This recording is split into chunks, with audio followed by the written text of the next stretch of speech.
of glory, we thank you. I am that I am, we thank you. We bless your holy name, we adore you.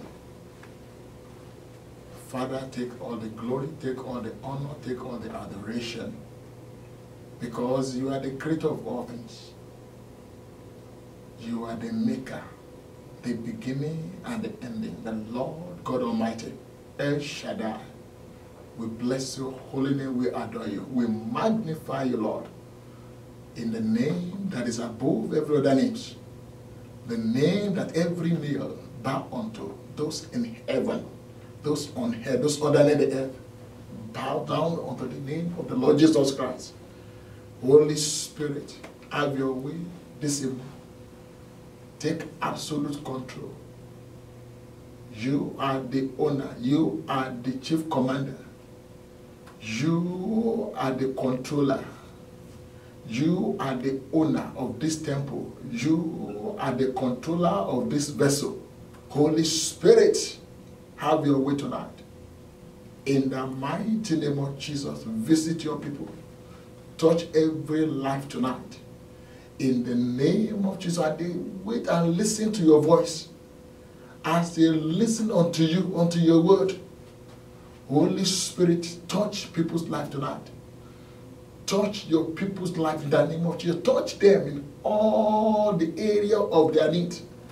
In the mighty name of Jesus Christ. And for those that have not received you, Lord Jesus, visit them tonight. Touch their heart. Touch their heart. Remove the heart of stone.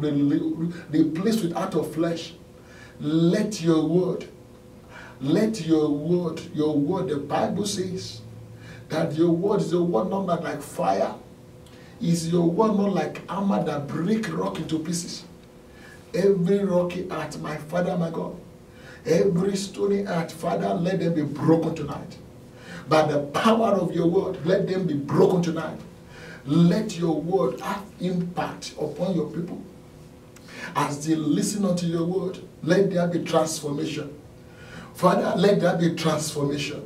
In the mighty name of Jesus Christ. Father, meet every need. By the power and authority of your word, meet every need tonight. Your name will be glorified. Holy Spirit, I adore you. Have your way. Holy Spirit, I adore you. Oh, take absolute control.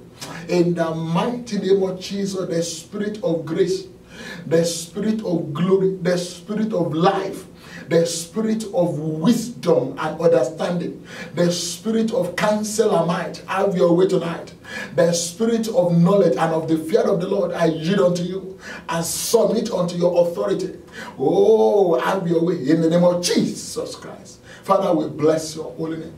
For we pray with thanksgiving in Jesus' mighty name. Amen. Praise the Lord. Hallelujah. Tonight, we are continuing with the last message of last Sunday.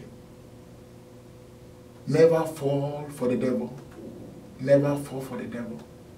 Last Sunday, we discussed on how Satan, now that we have seen, the Lord Holy Spirit has revealed unto us.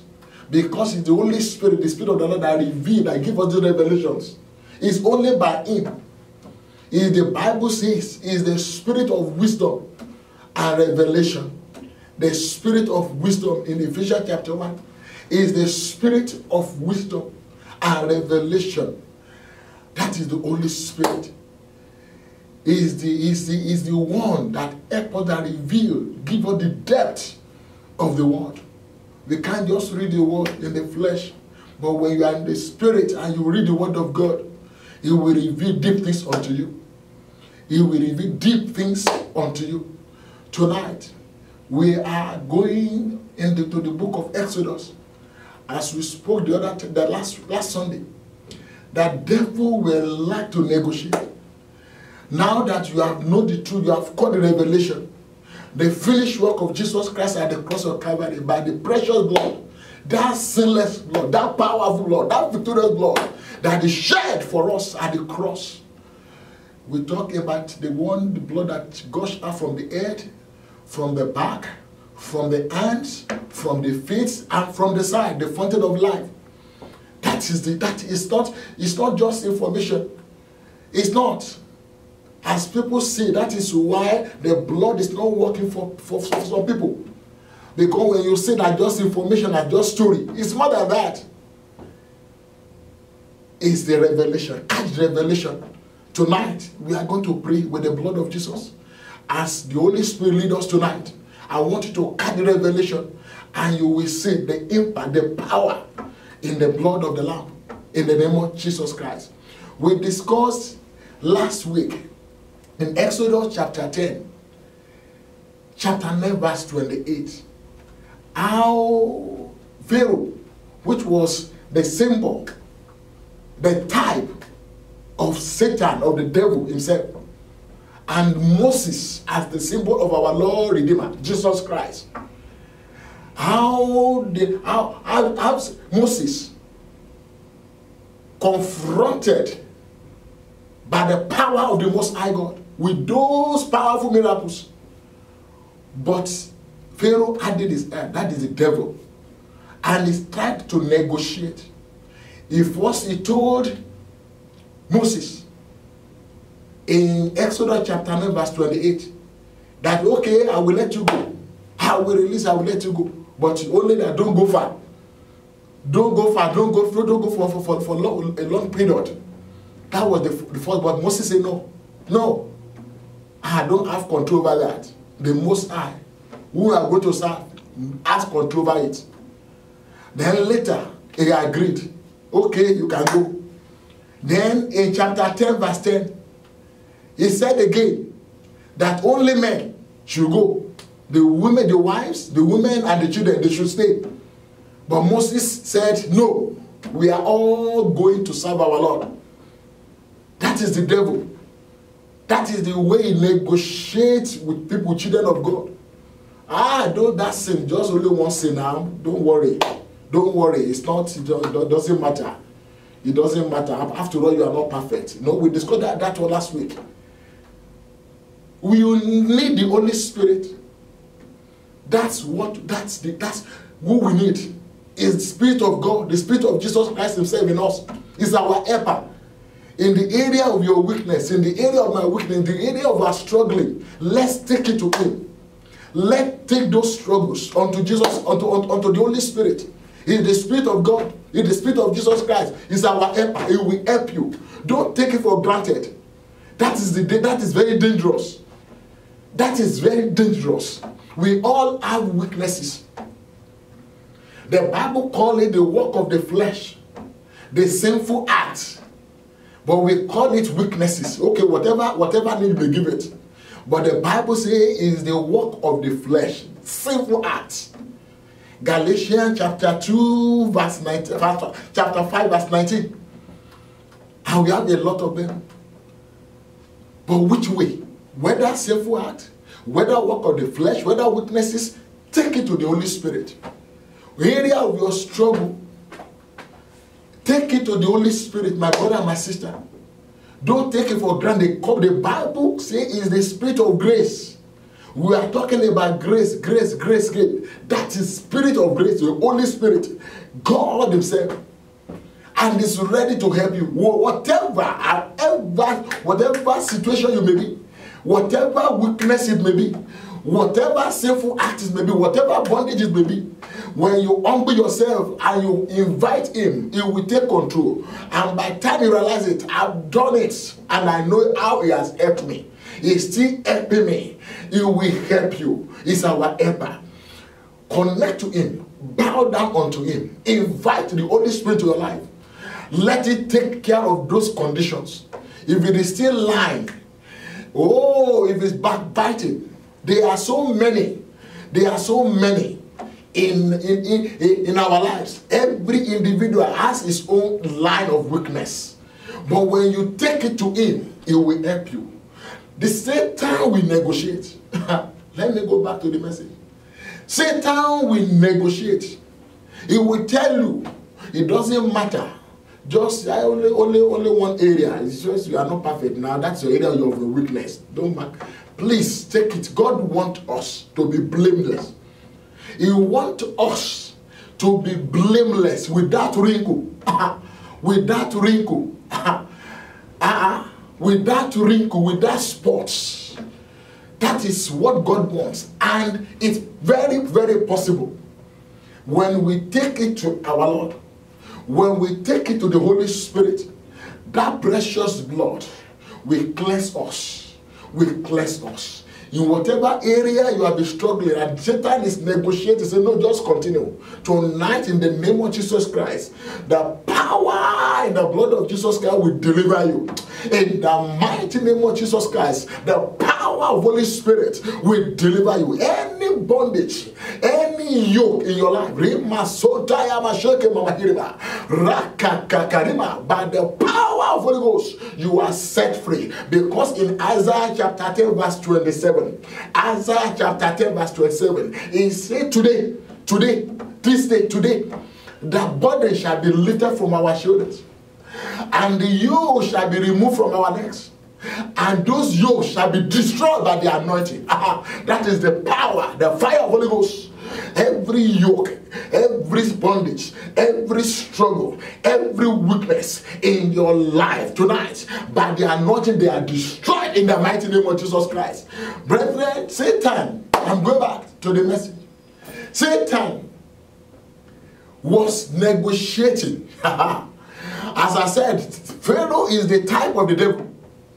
Negotiating. When he gets to chapter 10 verse 24 to 26, he said, okay, you can go. All men can go. All women can go. All children can go. But leave your livestock. Leave your cattle. Leave everything.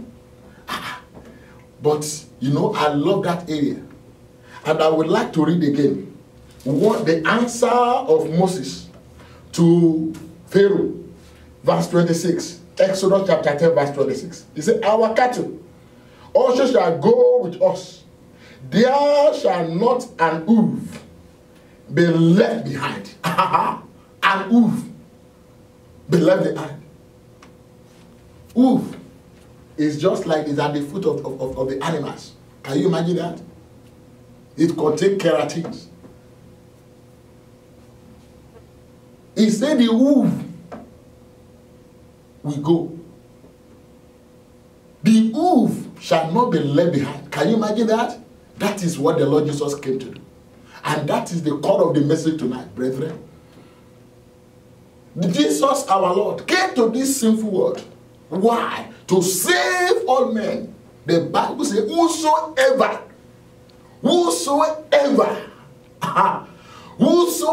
shall believe in him shall not perish, but shall have everlasting life. Everlasting life. Where we are going to, there are only two ends. The kingdom of God and the hell. The kingdom of God, they are not three, only two. And God has given man the free will to choose. Tonight, this is a clarion call. Please, think about it. Think about it. Jesus is coming back. We see what has just happened in Israel. Jerusalem is very recognized as the capital of Israel. This big nation, United States of America, has moved the embassy into Jerusalem. And you will see all other nations will follow. It's a sign of end time. It's a sign of end time. Because when there's peace in Israel, then it marks the beginning of the end. We are very close. And this is a clarion call, brethren. If you have not accepted the Lord Jesus Christ, it's an opportunity. Tonight again. Tomorrow may be late. In the next 1 hour may be late. You don't know what is going to happen. I believe you all have faith that all is well. But please, now, think about it. The last message we talked about the fountain of life. 500 years. That one is enough for somebody to sit down. Even there are arguments in your mind. There are contentions in your mind. Think about that. A prophecy of about 500 years. And it came to fulfillment exactly. 500 years, not even 5 days. One will be stunned. 5 days. But this one is 500 years. It came exactly. I want you to reason about that. I'm repeating the message so that you don't have to be confused. That one is enough. That one is enough. I said 2 weeks ago that if somebody tells you that at so location, go there next week. He might just tell you today, go there next week, in the next 5 days, go there. You will meet somebody. This is what will happen. He will do this, he will say this one to you. And it happened exactly like that. How will you take it? Will you not believe the man? How much more? 500 years. Brethren, Jesus is real. Jesus is the way, the truth, and the life. He's the only man that will walk on this planet Earth without sin. Without sin. His birth was so powerful and miraculous. Without intercourse. That one is enough. Those are the facts. Please, if you are hearing the voice of the Holy Spirit through this vessel, please reason about it. Just sit down. Reason about it. This is true. There was a man sometimes about 5 or about 10 years ago. He was saying that he has proved everything, but he could now see that truly Jesus is the way. I want you to prove it too. Look at it. By those years, 500 years, and the fulfillment, the Bible says, and he will be pierced. The Bible says, none of his bones shall be broken. And by the time they got there, the 2 thieves, they broke their legs because they were still alive in order to expedite their death. But when they got to the Lord Jesus Christ, he was already dead. And the soldier could not break the leg. So the bones were not broken. But what happened? The spear is just out of anger. It pierced the side. And the water and blood flowed. The Bible talks about the fountain of life in Zechariah chapter 12, verse 10. Can you imagine that? He talked again about it in Zechariah chapter 13, verse 1. The fountain of life. Please, think about it. This message is as simple. It's as simple. It's a clarion call. It's a call to order. It's a call to sit down and look at what is happening. Some people are confused. So which is the way? Don't be confused. Ask him that this message. Ask Jesus, Lord, manifest yourself to me. I want to know sincerely. I want to know the true way. He will show you that I've heard a lot of testimonies where people are confused. They were confused. They were in one religion before and they are saying, no, they are not fulfilled. Which one is the way? And they sincerely call on God. And God revealed unto them that Jesus is the way. Jesus is the way, the truth, and the life. Accept him. Accept him today. Accept it today. Tomorrow may be too late. There is no repentance in the grave. You will not die. I'm not saying that. But it's inevitable. One day, one time, they will close the chapter of this world. This world, the chapter will be closed. Everything will come to an end. All these fanciful things you are looking at, beautiful things, they'll be flat. But what remains is you, where you are heading to. Is it to the kingdom of God or eternal damnation? That will not be your portion in the mighty name of Jesus. In the first instance, as I said last week or 2 weeks ago, it's not meant for man. It's not meant for man. But God will not force man. He has said, choose life. Don't choose death. He will never struggle with you. He has given you free will to choose. He has given you free will to choose. Look about it. Look at it tonight. The Most High God, the creator of the heavens and the earth, giving you, he came down in order to save us. This is the end. This is the end. They tried the law, but the flesh was so powerful. The sin in the flesh could not obey the law. And the Son of God, Jesus Christ himself, came in order to save us by his precious, sinless blood. He has done it. And everything he has perfected. He's coming back. That is the truth. It's coming back. It's coming back. And anytime, as I've said earlier on, what just happened in Israel, moving embassy to Jerusalem, recognize Jerusalem as the capital of Israel, is a sign of end time. Is a sign of end time. Please, that man of God said, if it is possible for us to beg people, for us that have been saved, he said, reach out to those that have not been saved. Christians, believers, if you are not easy here yet, you are just going to church, you are not winning souls. It's very dangerous. The Bible says that we test our work by fire. Our work shall be tested. Some will come out as gold. Some will come out as wood. Can you imagine that? So we are talking about crowns and reward in heaven. We will make it to heaven. There are mansions in heaven. We shall walk on gold in heaven. There is joy, there is peace. But there are rewards. There are crowns in heaven. If you have not started winning souls, please, you have brothers, you have siblings, you have family members, you have friends that are not yet saved. You use your phone, you Facebook, WhatsApp. You watch so many things. Stop doing that. Use those social media, to reach out to people. Win souls. Not just sending messages. No. Call people you know. Pray. Intercede for people. Call people. Speak to them. Evangelize. The end. We are the end. We are the edge of end time. If you have friends that are not yet born again, if you truly love them, you will pray for them. You will call them, you will speak to them.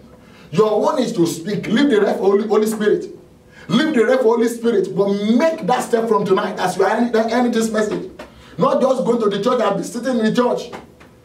Not just going to the church. You that have been saved, reach out to those that is the commission. That is the assignment the Lord gave us. Are you fulfilling it? If you have not started, please start now. Start at any level. Start from one person. Start from that's your friend. You have so many friends. You have so many friends. Reach out to them. Call them. Pray for them. Intercede for them. You have family members. You have family members that are not yet born again. Please, tonight, think about it and take it seriously. Don't just go to church. Don't just go to church and just listen to music and rest and praise and worship. What are you doing? How many souls have you saved? Have you preached to this year? We are almost in the middle of 2018. How many not even saved now? How many not even follow up now? How many times have you spoken about Jesus Christ to a man or a woman? How many? Ask yourself. Do it, please. Start doing it. If Christians could have, I bring that. Would have turned the whole world around. Only 120. They turned the whole world around. On that very day, the day of Pentecost, we see to today, you can see the move of Holy Spirit. You have Holy Spirit in you. Let Holy Spirit help you. Pray. Not only give. I need. Pray, Holy Spirit, help me. I want to start evangelizing. I want to start winning souls. Help me, empower me, give me boldness. Yes, you may need boldness. It's the spirit of boldness. Ask him, he will help you. But you have to be sincere. Praise the Lord.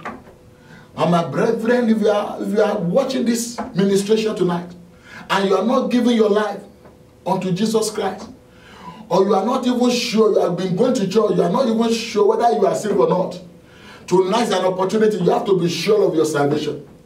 You have to be sure of your salvation. If you are not yet sure, tonight, I want you tonight to be sure by accepting him tonight. As I pray with you, in the name of Jesus Christ, if you are ready to do that, if you want to rededicate your life, or you are not even sure whether you are saved, you are just going to church, I want you to say this prayer after me. I want you to come from your heart by faith. God cannot be mocked. God cannot be deceived. There are so many people, they go to church for their own purpose, and when they make altar call, they will see people. I heard of a man, he said, we just every time has gone for altar call because his intention is negative. But today, if you have been doing that, submit to him. God the Most High, he knows you, is your creator. You cannot deceive him. Are you ready to do that? To rededicate your life? Are you ready to give your life to him tonight, to accept Jesus as Lord and Savior? Please say this prayer after me, and you shall be saved. And you will take control of your life. And not only on this earth to have abundant life, you will have eternal. That is, even a lot of Christians, they don't think about the heavenly things again. A lot are concerned about worldly things. Please renew your mind tonight. Let the word of God renew your heart. Think about heavenly things. Think about the kingdom of God. Think less about this earthly problem, trouble. If you are ready to do that, I want you to pray this prayer after me. Lord Jesus, I come before you sincerely tonight. Forgive me of my sins. I acknowledge my sinful ways, and I come with sincerity of heart. I submit and I surrender unto you tonight. I have your way in my life. I accept you tonight as my Lord and my Savior. Take absolute control of my life. I confess with my mouth that you are the Son of God. And I believe that the Lord Almighty, the Father, raised you from death. Tonight, as yield unto you, I submit unto you. Take absolute control. Have your way, O Lord. Have your way in my life. Have your way in my life. You are my Lord and my Savior from this moment. In Jesus' mighty name. If you have done that, I pray with you. You are born again. It's as simple as that. It's as simple. But remember, he paid for it with his precious blood, sinless blood. Sinless blood. That is why we started from the foundation, what he did for us at the cross. If you have done that, you can reach out. You can reach to us on this email or the phone number. You are favored. You are blessed. Look for a Bible believing church near to you. Please, take it seriously. Don't just make this call. Don't just accept him tonight and just go away. No. I want you to take seriously. Go to a Bible believing church close to you, and you will be developed. You will grow spiritually in Jesus' mighty name. You are favored. You are blessed. In Jesus' mighty name we are prayed. Amen. Oh, he touched me.